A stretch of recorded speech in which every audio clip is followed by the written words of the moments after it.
I'm trying to make a video. I gotta make this video for Kim.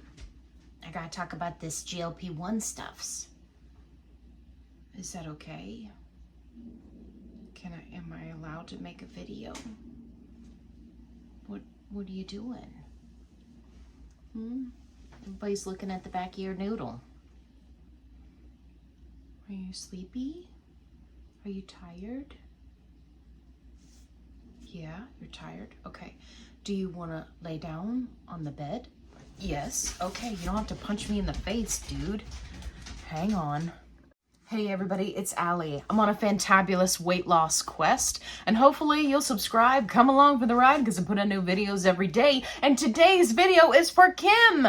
Kim, I hope you're watching. Okay, so if you're new here, that was Kevin, and I have taught him to paw me to answer certain questions, and the pawing means yes. So I'll ask him a series of questions and pause in between the questions so that he can tell me what it is that he wants. And essentially he was trying to tell me, hey, I want to go lay down on the bed, because we keep the bedroom door closed. So if you're wondering what that whole interaction was, that was me having a conversation with your favorite mascot, Kevin.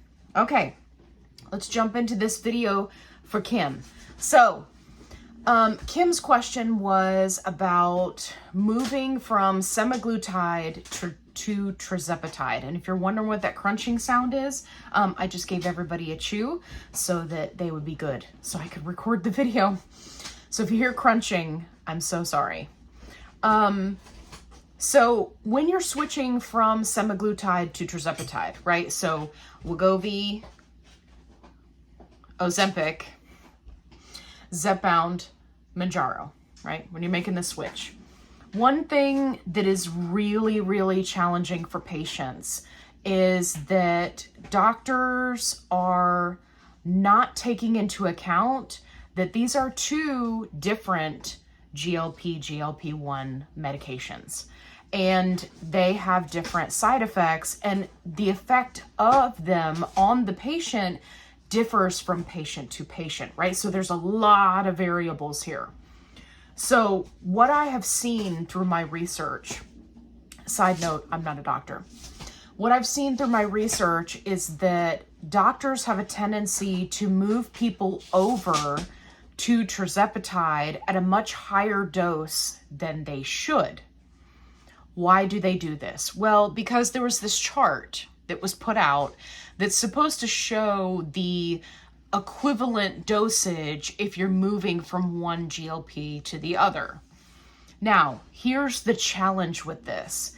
Again, and I say this in a lot of my videos, it's not a one size fits all.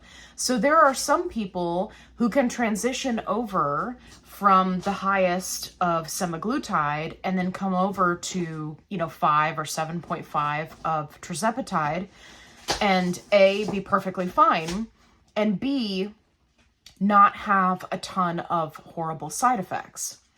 There are others that find it to be extremely challenging, and some who it's so problematic that they end up in the ER.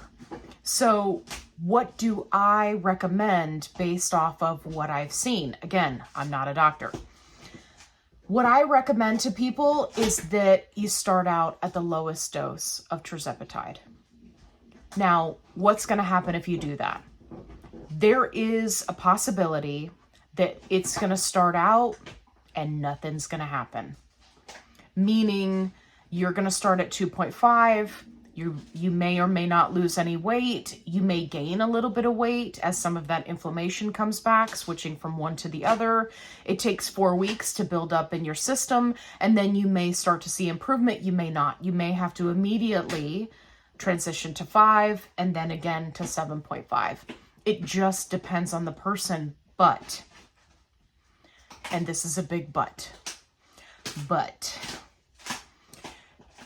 if you start out at 2.5 or even 5 and you're getting results, then you have just transitioned to your second medication and set yourself up for success. And this is one of the things that I really drive home to people is if you are going to be utilizing these peptides, you got to remember that titrating up every 4 weeks may or may not give you the best results. You want to stay on each dose as long as you're losing weight. Well, what happens when you're transitioning from another medication?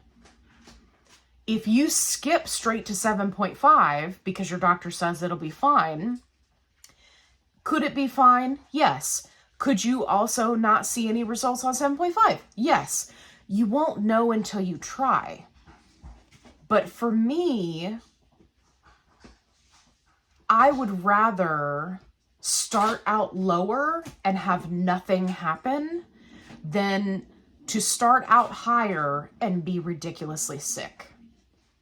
And that's just my personal preference.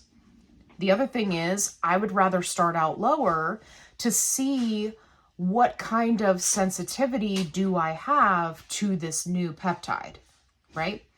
So am I going to have the same side effects like you're struggling on semaglutide? Are there going to be new and different side effects? Am I going to have no side effects and be one of those lucky ducks? You don't know until you try. But the most important thing that you want to remember is it's not going to hurt you to start out low and slow. Now, where it could hurt you is in the pocketbook. If you are paying out of pocket, then and you're getting name brand where you can't, it's more challenging to do adjusted dosing, then you may want to factor that in when it comes to making the switch and starting out at a lower dose. If it's extremely expensive for you, you may want to risk, right, going to a higher dose. Okay, so what can you do if you're making the switch and you decide to, or you and your doctor decide to come in at 7.5? Well, you can do all the things. Well, Allie, what are all the things? Don't worry, I'm going to tell you. Make sure that you have, protein forward goals and that you're meeting those goals in the days before shot day, right? This is going to ensure that you are, really working towards getting in that nutrition, not just protein, your fiber, your, all the goals, before shot day. So that's going to help you. The other thing that'll really help you is make sure that you take the shot strategically. And I have a video where I talk about this in depth, but the short version is if you are concerned that you're going to have extreme side effects because you're changing to a new medication, make sure that you're taking your dose at a time where you could then potentially be off work for the next 2 days. The most common example is I take my shots on Fridays, usually Friday night, sometimes Friday morning, because then by the time they kick in, you've got the whole weekend to recover, right, to then go back to work on Monday. Now, it's going to vary based on your personal schedule, but that's what I recommend. Be smart, especially when you're trying out something new for the first time. And then you can always adjust your shot day afterwards. It doesn't mean that it has to be set in stone forever. Make sure you're hydrated. That's a big one. A lot of people don't realize how many side effects come about simply from not being hydrated. I personally, at the recommendation of my dietitian, have 1 electrolyte drink a day. This can help with keeping you hydrated. No, every drink that you drink does not need to be an electrolyte drink. Yes, you can drink diet soda and coffee and tea, and that counts as water. But you also want to make sure you're getting in your water, right? However that works best for you, make sure that you make it a priority. And make sure you've got your support system. So if you have a spouse or a friend or a loved one or a neighbor or whomever, make sure that you let them know, hey, I'm going to be trying out this new medication. For some people, it makes them very ill. can you just keep an eye out for me or be available so that if I call you, you can take me to the ER. Now, this is a bit extreme. I like to be prepared. So I always let my spouse know when I'm going to be going up in dose, when I'm doing anything different, when I'm trying something new. You know, I always let them know what's going on with me so that if something ever happens, right, if I, get low blood sugar and fall and pass out and I can't talk, then they know to tell the doctor or the ER or the ambulance, hey, this is the medication that she's on. Here's what's going on. Again, that's just extreme on my part. I like to be prepared, but it may be something that you want to consider.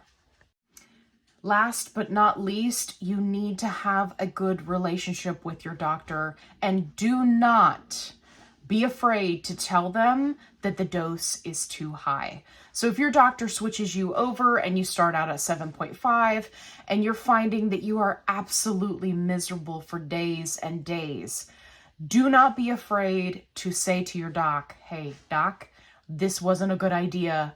Get me 5, get me 2.5. Let's immediately switch this up. Please don't be miserable for weeks and weeks at a time, trying to tough it out. I see a lot of people when this happens, posting in support groups and they're like, oh, just tough it out, just tough it out. Your body will get used to it. You're fine. And I'm here to tell you, you don't have to tough it out. It's going to be okay. Just call your doctor and say, hey, this was just too strong for me. Let's bump it down, right? That's the beauty of these peptides and having them at various doses. When it's too much, you just come back down.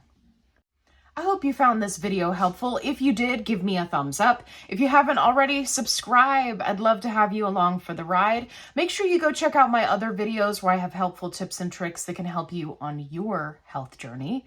And if you're looking for a positive-only support group, I've got you covered. Link is in the description box below. As always, be kind, rewind.